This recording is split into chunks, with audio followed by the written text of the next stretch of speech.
whenever we create an object in Java, a separate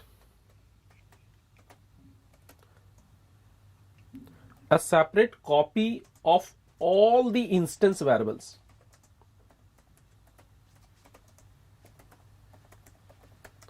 will be created. तो क्या मतलब हुआ इसका कि जब भी हम जावा में ऑब्जेक्ट्स क्रिएट करते हैं तो वो ऑब्जेक्ट्स के वो नए नए ऑब्जेक्ट्स में सेम इंस्टेंस वेरिएबल का मल्टीपल कॉपीज बनते जाता है. सर कैसे? तो देखिए, इसको अगर हम एक प्रोग्राम के थ्रू समझना चाहें तो सपोज मेरा यहां पे एक प्रोग्राम है क्लास टेस्ट, और इससे ज्यादा अच्छा होगा कि हम इस प्रोग्राम को डायरेक्टली इक्लिप्स आईडी पे अगर हम लिखें और उसके बाद फिर हम उसका डायग्रामेटिक अप्रोच आपको दिखाएं. तो अगर हम यहां पे प्रोग्राम लिखें, क्योंकि यहां पे मुझे कुछ सपोर्ट्स मिलेंगे खुद ब खुद मेन मेथड जनरेट करने का, और बाद में हम इसको कॉपी कर लेंगे. तो right click on SRC, new package, com.ravi.instance copies. Instance copies, click on finish. Instance copies, right click, new, एक क्लास ले लेते हैं. सपोज मेरे क्लास का नाम टेस्ट है. मेरे पास यहाँ पे सिर्फ एक ही क्लास है टेस्ट, तो यहाँ पर मुझे बीएलसी एलसी सेपरेट करने की जरूरत नहीं. एक सिंपल एग्जीक्यूटेबल लॉजिक क्लास के थ्रू हम एक एप्लीकेशन आपको दिखाना चाहते हैं. तो मैंने यहाँ पे टेस्ट लिखा, मेन मेथड पे मैंने क्लिक करा, यहाँ पे मेरा टेस्ट क्लास जनरेट हुआ. अब पब्लिक क्लास टेस्ट, यहां पे मेरा मेन मेथड जनरेट हुआ, ये मेरा टेस्ट क्लास. यहां पर हम एक इंस्टेंस वेरिएबल डिफाइन कर रहे हैं, let's say int x is equal to 10. मैंने एक इंस्टेंस वेरिएबल बनाया, int x is equal to 10. अब यहां पे हम क्या कर रहे हैं, यहां पे सपोज मैंने इस क्लास के लिए दो ऑब्जेक्ट्स क्रिएट किए, test t1 is equal to new test, और एक फिर से एक ऑब्जेक्ट क्रिएट किया, test t2 is equal to new test. दोस्तों, जब भी हम ऑब्जेक्ट्स क्रिएट करेंगे ये हमेशा न्यू मेमोरी एलोकेशन में क्रिएट होगा.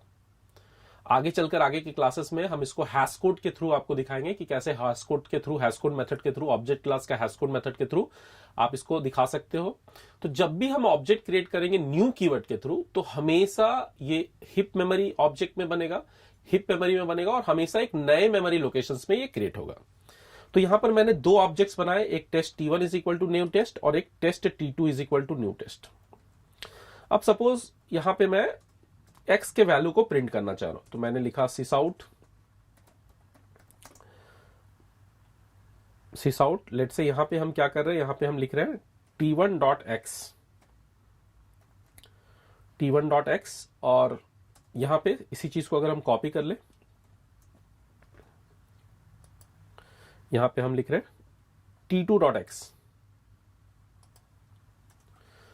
तो जैसे ही हम इस प्रोग्राम को रन कराते हैं, यानी t1 ऑब्जेक्ट के साथ हम x के वैल्यू को प्रिंट करना चाह रहे हैं, t2 ऑब्जेक्ट के साथ भी हम x के वैल्यू को प्रिंट करना चाह रहे हैं. अगर हम इस प्रोग्राम को रन कराते हैं तो आप देखो इसका जो वैल्यूज है ये क्या है, 10 और 10.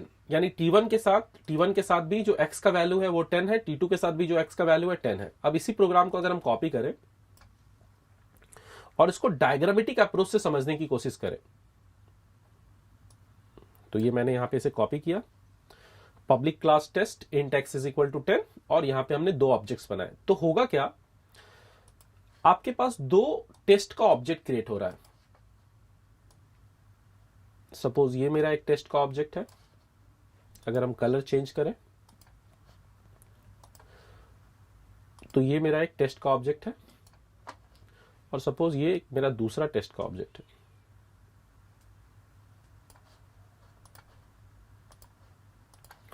सो सपोज यहां पे मैंने लिखा टेस्ट ऑब्जेक्ट, और लेट्स से ये 2000x मेमोरी एड्रेस में बन रहा है. इसके बारे में भी हम लोग बात करेंगे. जैसे जैसे वीडियोस आगे बढ़ते जाएगा वैसे वैसे सारी चीजें धीरे धीरे हम सारी चीजों को इंजेक्ट करते जाएंगे.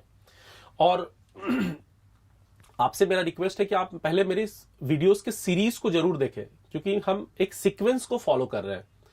तो अगर आप वीडियो 1 देखेंगे तभी जाकर आपको वीडियो 2 समझ में आएगा। तो आप वीडियो को मिड से ना देखें, you just follow one sequence, because सारे वीडियोस जो है वो इंटरलिंक्ड है। आप जब पहला वीडियोस देखोगे तभी जाके दूसरा वीडियो समझ में आएगा। तो यहां पर एक और टेस्ट ऑब्जेक्ट क्रिएट हो रहा है और सपोज ये 3000x में क्रिएट हो रहा है। अब इस ऑब्जेक्ट में क्या है, तो आपको पता है कि इस ऑब्जेक्ट का सबसे पहले हम लोग क्या करते हैं, ऑब्जेक्ट में 3 चीजें। सबसे पहले इस ऑब्जेक्ट का हम एक नाम ले लेते हैं। तो इस ऑब्जेक्ट को हम रेफर कर रहे हैं T1 से, इस ऑब्जेक्ट को हम रेफर कर रहे हैं T2 से।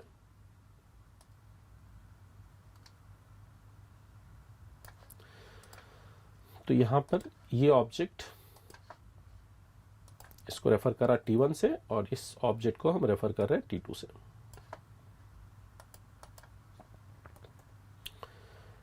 यहां पे जो मेरा वेरिएबल है वो क्या है, x, और इसका इनिशियल वैल्यू क्या है 10।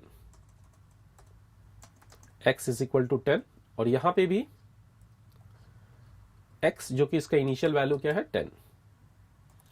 तो ये 2 सेपरेट मेमोरी लोकेशंस बन रहे हैं, एक 2000x पे और एक 3000x पे। 2 सेपरेट मेमोरी लोकेशंस बन रहे हैं और उन दोनों सेपरेट मेमोरी लोकेशंस में मेरा 2 अलग अलग x वेरिएबल बन रहा है।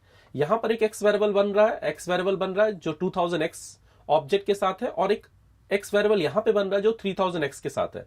अगर आप इस डेफिनेशन को देखो, whenever we create an object in Java, of course by using new keyword, a separate copy of all the instance variables will be created। तो यहां पर 2 ऑब्जेक्ट बनाने का मतलब 2 सेपरेट इंस्टेंस वेरिएबल्स बने हैं। एक instance variable x is equal to 10 T1 object के रेफर से बना है, यानी T1 ऑब्जेक्ट उसको रेफर, T1 रेफरेंस वेरिएबल उस ऑब्जेक्ट को रेफर कर रहा है। और ये जो दूसरा ऑब्जेक्ट बना है इसमें भी एक x का वैल्यू है जिसकी इनिशियल वैल्यू 10 है, और इसको कौन रेफर कर रहा है, इसको रेफर कर रहा है T2। तो जब हम T1.x प्रिंट कर रहे हैं तो ये T1.x क्या प्रिंट कर रहा है, ये T1.x प्रिंट कर रहा है 10, और जब हम T2.x कर रहे हैं तो ये T2.x, यहां से जो ये T2.x है ये किसे प्रिंट कर रहा है, ये भी प्रिंट कर रहा है 10। यहां तक कोई दिक्कत नहीं, यहां तक हम समझ चुके हैं चीजों को। अब हम इसको प्रूफ करने के लिए कि रियली 2 कॉपीज बन रहा है, यानी रियली T1 के साथ एक x का कॉपी और T2 के साथ एक x का कॉपी बन रहा है, यानी इसको प्रूफ करने के लिए हम क्या कर रहे हैं, इसको प्रूफ करने के लिए हम यहां पर एक कोड लिख रहे हैं। देखिए T1.x का क्या मतलब हुआ, T1.x का मतलब हुआ कि हम इस x वेरिएबल को रेफर कर रहे हैं। T1.x मतलब हम इस x वेरिएबल की बात कर रहे हैं। T2.x मतलब हम ये 3000x मेमोरी लोकेशन पे जो बना है उस x वेरिएबल की बात कर रहे हैं। तो यहां पर मैंने लिखा T1.x मतलब हम T1 वाले x की बात कर रहे हैं, और इस T1.x के पहले मैंने क्या कर दिया, मैंने कर दिया plus plus T1.x। Plus plus T1.x मतलब T1.x जो है वो 10 वैल्यू को शो कर रहा है, और ठीक उसके पहले अगर हम इंक्रीमेंट ऑपरेटर लगा दें प्लस प्लस T1.x, तो जो वैल्यू मेरा 10 था वो बढ़कर कितना हो जाना चाहिए, वो बढ़कर हो जाना चाहिए 11। तो यहां पर ये जो मेरा 10 है, ये 10 चेंज होकर कितना हो जाना चाहिए, ये होना चाहिए 11। तो ये चेंज होकर हो गया 11। और इसके साथ हम दूसरा जो कोड लिख रहे हैं वो लिख रहे हैं minus minus T2.x। Minus minus T2.x का मतलब क्या हुआ कि ये जो कोड है, ये जो T2 के साथ जो x वेरिएबल अटैच्ड है, ये जो पहले 10 था इसके साथ क्या होना चाहिए, इसके साथ डिक्रीमेंट होना चाहिए, यानी ये अब हो जाना चाहिए 9।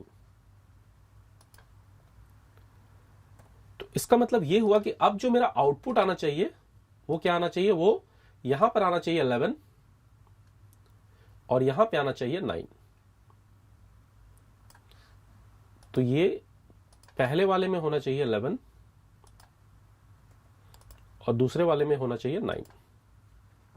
अगर ऐसा आउटपुट आता है तो ये प्रैक्टिकली प्रूफ हुआ कि ये T1 जो है एक सेपरेट x वेरिएबल को होल्ड कर रहा है, और ये T2 जो है ये एक सेपरेट x वेरिएबल को होल्ड कर रहा है, जो कि 2 डिफरेंट मेमोरी लोकेशंस में बन रहे हैं जब भी हम न्यू कीवर्ड के थ्रू ऑब्जेक्ट क्रिएट कर रहे हैं। तो इसी चीज को अब हम प्रैक्टिकली इंप्लीमेंट कर रहे हैं। जब मैंने यहां पे इसे रन कराया तो अभी दोनों का जो आउटपुट है वो है 10 और 10। अब इसके साथ मैंने क्या किया, मैंने यहां पे एक कोड लिखा प्लस प्लस T1.x और यहां पे मैंने लिखा माइनस माइनस T2.x। अब आप इस प्रोग्राम को रन कराइए।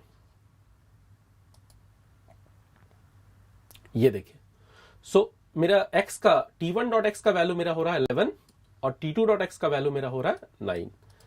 तो इससे ये प्रैक्टिकल प्रूफ मुझे मिला कि जब भी हम जावा में ऑब्जेक्ट क्रिएट कर रहे हैं न्यू कीवर्ड के थ्रू, तो एक सेपरेट मेमोरी लोकेशन बन रहा है और उस सेपरेट मेमोरी लोकेशन में इंस्टेंस वेरिएबल के कॉपीज बनते जा रहे हैं।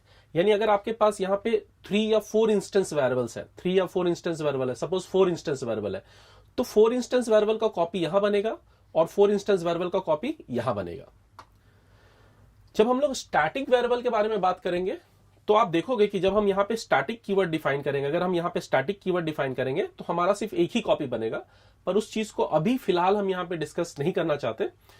जब हम लोग स्टैटिक में आएंगे तब हम आपको दिखाएंगे कि जब हम लोग इसको अगर हम स्टैटिक डिक्लेयर कर दें, इसे अगर हम स्टैटिक डिक्लेयर कर दें और अब अगर इस प्रोग्राम को आप रन कराओ, सिर्फ स्टैटिक मैंने डिक्लेयर किया और अब मैं इस प्रोग्राम को रन करा रहा हूं, तो यहां पे जो वैल्यूज है वो 10 और 10 आ रहा है। ये 10 और 10 क्यों आ रहा है? क्योंकि स्टैटिक वेरिएबल सारे ऑब्जेक्ट के साथ सिर्फ एक ही कॉपी को होल्ड करता है। तो पहले यहां पे 10 का वैल्यू 11 हो गया और फिर उसका वैल्यू घटकर क्या हो गया 10। पहले यहां पे 11 हो गया और फिर उसका वैल्यू घटकर क्या हो गया 10। अगर इसको भी आप प्लस प्लस कर दो in the case of static, तो फिर क्या होगा, पहले इस 10 का वैल्यू इंक्रीमेंट होकर 11 हो जाएगा और फाइनली यहां पे इंक्रीमेंट होकर 12 हो जाएगा और दोनों ऑब्जेक्ट उस 12 एक सेपरेट एक सिंगल कॉपी को ही होल्ड करेगा। यानी अभी जो आपका आउटपुट आएगा वो क्या आएगा 12 और 12, 12 और 12। पर इसके बारे में हम लोग बात करेंगे सेपरेट वीडियो में, स्टैटिक के वीडियो में। तो आज की वीडियो में इतना ही। नेक्स्ट वीडियो में हम लोग बात करेंगे दिस कीवर्ड